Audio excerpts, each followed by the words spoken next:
everyone, today we're looking at this Thermaltake case. It's one of their premium range cases. It is the Level 20 MT ARGB. It comes with 3 ARGB 120mm fans pre-installed with a controller, so you can alter the RGB on the front panel with ease.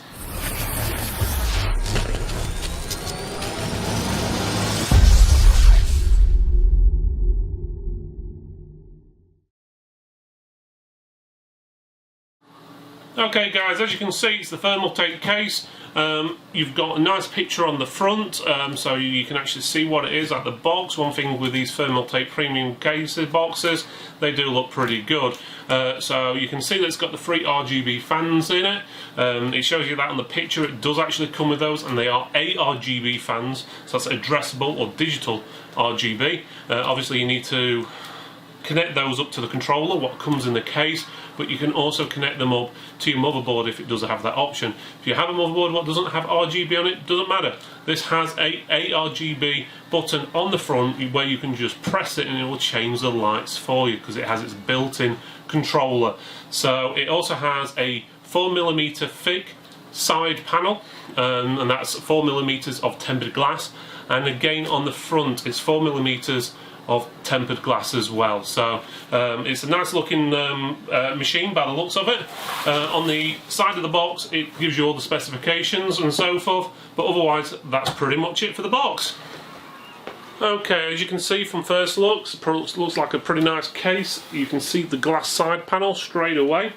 On the front, or should I say it's sort of the top slash on the front panel, you've got your RGB button. This will let you change the lights in there. The only thing I don't like about these little small ones, they can be a bit small. That's not too bad.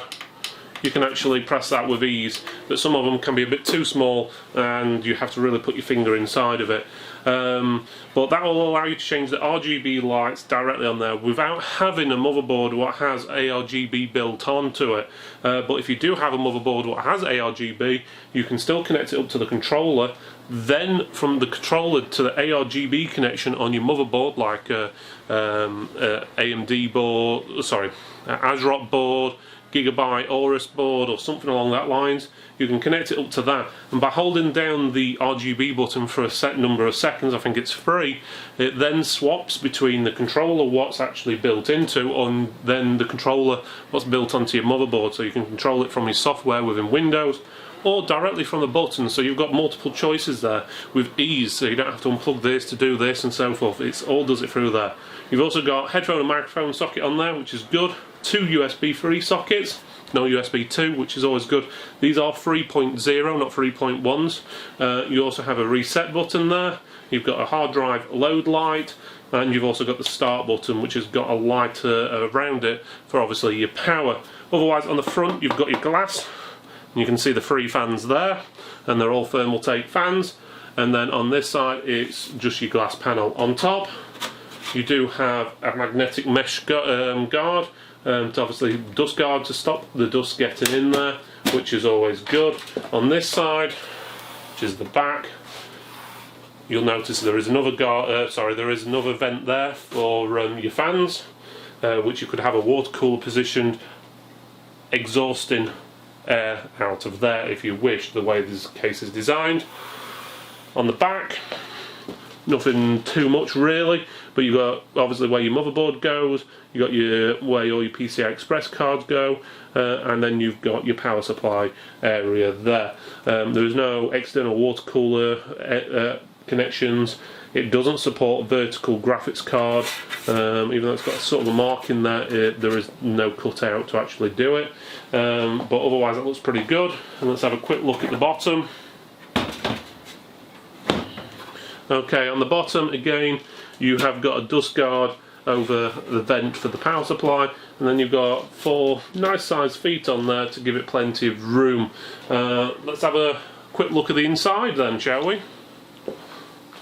Okay, so let's have a look at where the back panel would be, or should I say the side with the bottom of the motherboard.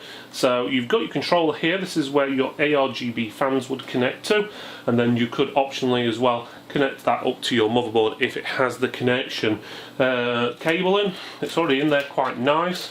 There's quite a few little holes on there, cutaways for your cabling, so that's not too bad. It does have an SSD mount, or a 2.5 inch mount on the back as well, so if you wish to fit an SSD on the back of the case, you can do on this little plate here, and that just slots in there, so it keeps the SSD nice and hidden. So if you're using a traditional 2.5 inch SSD or even hard drive, you could potentially put it there. Probably not the best airflow there, so I would suggest probably SSD, what doesn't generate a lot of heat there. Power supply easily goes in. The actual power supply area is shrouded, so you're not going to be able to see much of your power supply. But saying that, if we turn it round, it does have a bit of a cutout. So if you have got a decent power supply in there, which has got a nice label on, and you want people to see what it is, bingo, you can. So you're not hiding it all the way. Catch is if you've got a rubbish power supply, you put it in there, everyone will know you've got a rubbish power supply. So that is there. On the back you have got a fan on there. That looks like a, I'd say that was a 140mm fan on the back. It's not RGB, so it's just a black fan for an exhaust, and it comes with a 3-pin connector.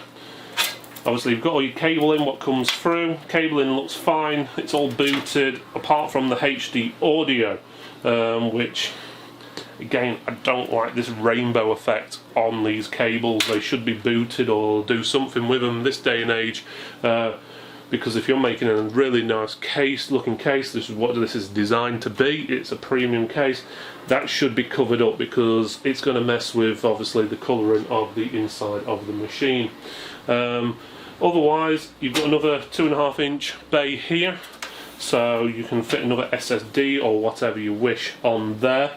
You've got plenty of room for your water cooler up here, so you could fit a water cooler there, and then it'll exhaust out of the back or the side of the case, so it keeps it nice and clean looking. But it does give you room up here to mount different options for water coolers as well.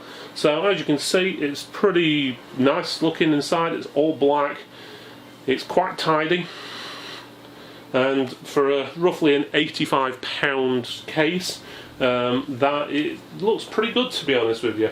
It fits in just about right with the rest of the models in the series they do. It gives you all the options you need, makes it look nice, and again, these premium cases are really designed for people who want to show off their insides. So if you're wanting to do RGB, or you're wanting to stick to a certain colour theme, you can do all that. Okay, so that's all there. We'll get it all set up and get it running and see what it looks like.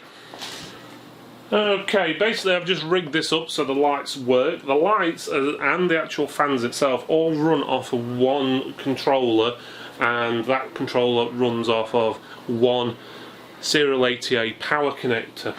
So as you can see there, looks pretty nice. You can see the RGB effect going round on all 3 fans on there, and you can easily swap the fans, the colouring, by just pressing the button on there, and you can see all the different effects that go. So you can see there it sort of slowly swaps between all the colours, one light at a time.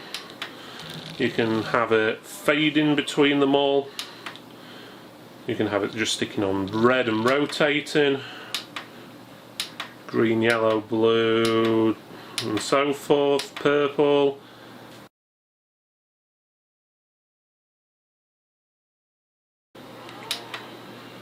And then you got red doing the same, and so forth. And then it goes back to that, where it shows all the colours on there, basically different colour in each corner, and so forth. But otherwise, it's very nice looking light effects on there. Again, it only has the wall connections. It only has the ones on the front, but you do have the option, obviously, of adding extra fans in there as well. So obviously that's totally up to you how you go about that, but it's nice that these ones are built into the controller, so if you haven't got a lot of money to invest on loads of RGB stuff, you've got 3 RGB fans in there and a controller, and you could even have a bottom end motherboard in here. It doesn't really matter because the RGB just works through the controller. But if you did have that motherboard in there, you could then swap over to the motherboard controller by holding down the RGB button, which should really be ARGB, but and then it would swap over to the motherboard mode. At the moment I've just turned the lights off because there is no motherboard in there for it to sync up to, but you get the idea. And then if you want to swap back over to RGB again, there you go.